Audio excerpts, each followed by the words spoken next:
College students sa Daet Camarines Norte napasubo-subuot sa piglaugan na online lending app. Mga otoridad may patanid sa publiko dapit sa pag-aprobitsar kan siring na mga lending apps. Uyan report ni Rosie Nieva.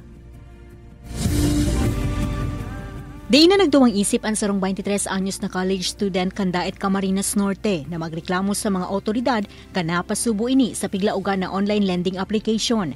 Enot digdi, nagutang subot ang biktima ni 1,000 pesos sa nasambitan ng online app kung sa inampig tao sa iya nasa 1,500 pesos asin haros 900 pesos ang tubo na dapat niyang bayadan sa laog ng 2 semana.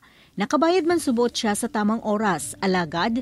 And then yung natapos ko na pong bayaran, may nag-loan uli po dun sa sa GCash, may nag-send po uli. So, yung nag-send po ng 2,500. Tapos 2 weeks din po babayaran. And ang laki na po ng patong, siguro po mga nasa 1,300 yung patong po. Sigon sa Camarines Norte Provincial Cyber Response Team, malinaw na scam ang loan application na ini kung kaya pinatanidan ka ini ang biktima na i-uninstall na ang app sa iyang cellphone asin dai na pagamiton ang sa iyang dating cellphone number. Haloy na subot ining modus kan mga bakong rehistradong kumpanya kan Securities and Exchange Commission. Part po yan ng mga scam na may pananakot yan na kung minsan pag hindi ka kamo nakapagbigay kasi ikaw ang garanto, may mangyayari o papasabugin ko lahat ng pananakot.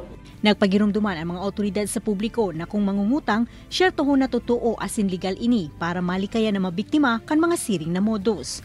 Ini si Rosie Nieva, Balitang Bicolandia.